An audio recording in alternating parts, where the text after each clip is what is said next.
हमें एक रहस्यमयी और बेहद उन्नत सभ्यता के रास तक ले जाएगा। एक ऐसी दुनिया जिसके बारे में हम सदियों तक कुछ जानते ही नहीं थे। चलिए सिंधु घाटी सभ्यता की इस खोई हुई दुनिया में उतरते हैं। सोचिए, साल है 1856। आज के पाकिस्तान में ब्रिटिश इंजीनियर्स एक रेलवे लाइन बिछाने के काम में लगे हुए हैं और उन्हें ट्रैक के नीचे बिछाने के लिए गिट्टी यानी पत्थरों की जरूरत है।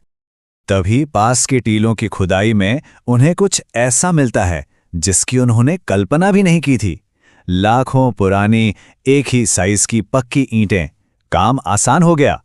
उन्होंने खुशी खुशी उन ईंटों को तोड़कर ट्रैक के नीचे बिछाना शुरू कर दिया। उन्हें इस बात का जरा भी अंदाजा नहीं था कि वो कोई मामूली ईंटें नहीं बल्कि एक प्राचीन और महान सभ्यता की निशानियों को तोड़ रहे थे। वो अनजाने में एक पूरी की पूरी भूली हुई दुनिया के शहरों को नष्ट कर रहे थे।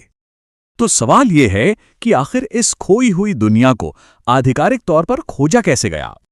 देखिए, ये कोई एक दिन की खोज नहीं थी। इसकी कहानी 1829 में ही शुरू हो गई थी, जब चार्ल्स मैसन नाम के एक सैनिक ने हड़प्पा के खंडरों को देखा था। फिर 1861 में भारतीय पुरातत्व सर्वेक्षण यानी ASI की स्थापना हुई। लेकिन असली मोड़ आया 1912 में, जब हड़प्पा की कुछ खास मोहरें मिली। और फिर आखिरकार 1924 में सर जॉन मार्शल ने दुनिया के सामने ऐलान किया कि एक नई प्राचीन सभ्यता खोज ली गई है। और ये कोई छोटी मोटी सभ्यता नहीं थी।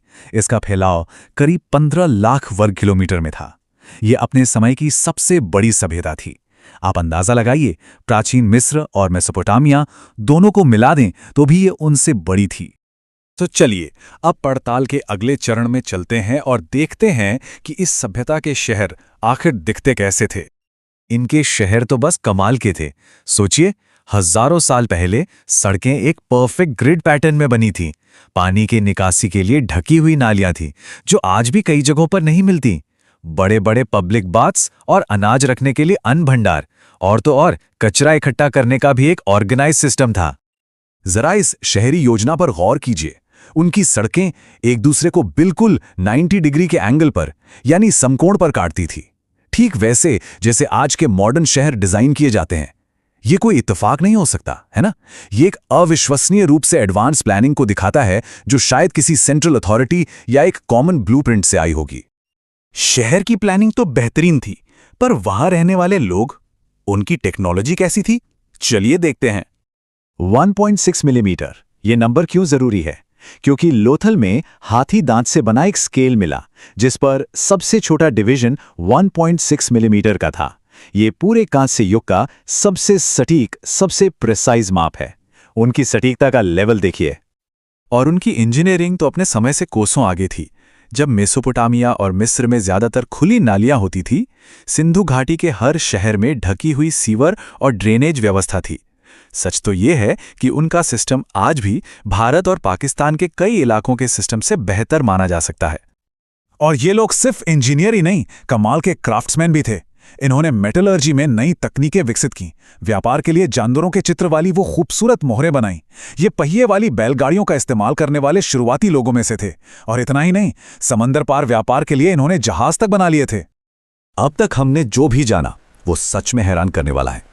लेकिन अब कहानी उस ओर मुड़ती है जहां सवाल जवाबों से कहीं ज्यादा हैं। वो रहस्य जो आज भी आर्कियोलॉजिस्ट्स को उलझाए हुए हैं। और सबसे बड़ा सवाल, इतनी बड़ी, इतनी ऑर्गेनाइज्ड सभ्यता को चला कौन रहा था? आज तक के खुदाई में ना तो कोई राजा का महल मिला है, ना ही किसी रानी का मकबरा, कुछ भी नहीं। तो इसको लेके अलग अलग थ्योरीज हैं। कुछ कहते हैं कि ये एक ही राज्य था, क्योंकि ईंटों से लेके शहर की बनावट तक सब कुछ एक जैसा है। दूसरी थ्योरी है कि हर शहर का अपना अलग शासक था। और फिर है तीसरी थ्योरी, जो सबसे ज्यादा चौंकाने वाली है, कि शायद वहां कोई राजा या शासक था ही नहीं, जैसा हम आज समझते हैं। अगर शासन का रहस्य बड़ा था, तो उनकी भाषा का रहस्य उससे भी बड़ा है।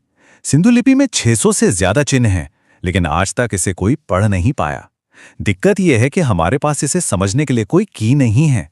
जैसे मिस्र की लिपि को समझने के लिए रोसेट्टा स्टोन था, और जो सबसे लंबा लेख मिला है वो सिर्फ 17 चिन्हों का है।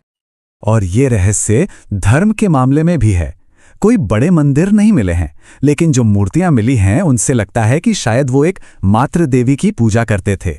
और कुछ मोहरों पर स्वास्तिक के निशान भी मिले हैं, जो बाद में हिंदू, बौद्ध और जैन धर्मों में एक अहम प्रतीक बने।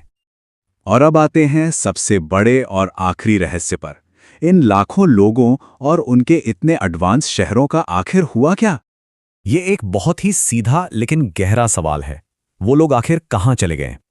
इसको लेकर भी कई थ्योरीज हैं। पहले एक आर्यन आक्रमण की थ्योरी थी, जिसे अब ज्यादातर एक्सपर्ट्स नहीं मानते, लेकिन अब ज्यादातर सबूत इशारा करते हैं पर्यावरण की तरफ, जैसे विनाशकारी बाढ़, नदियों का सूख जाना और सबसे बड़ा कारण जलवायु परिवर्तन। मॉनसून का पैटर्न बदल गया, पूरब की ओर खिसक गया और खेती बर्बाद हो गई। तो शायद ऐसा नहीं हुआ कि कोई एक बड़ी तबाही आई और सब कुछ खत्म हो गया, बल्कि इन कई वजहों ने मिलकर लोगों को धीरे धीरे अपने शहर छोड़ने पर मजबूर कर दिया और वो पूरब की ओर गंगा यमुना के ज्यादा उपजाऊ मैदानों की तरफ चले गए। और इस पूरी कहानी से एक बहुत बड़ा सबक मिलता है कि किसी भी समाज का पतन सिर्फ बाहरी हमलों या लड़ाइयों से नहीं होता। कभी-कभी प्रकृति में होने वाले छोटे-छोटे बदलाव और जलवायु परिवर्तन ही सबसे बड़ी और निर्णायक भूमिका निभाते हैं। एक बदलते हुए मौसम ने उनकी पूरी दुनिया खत्म कर दी, तो उनकी ये कहानी हमारी आज की दुनिया के लिए क्या सबक रखती है? ये एक ऐसा सवाल है जिस पर हम सभी को सोचने की जरूरत है।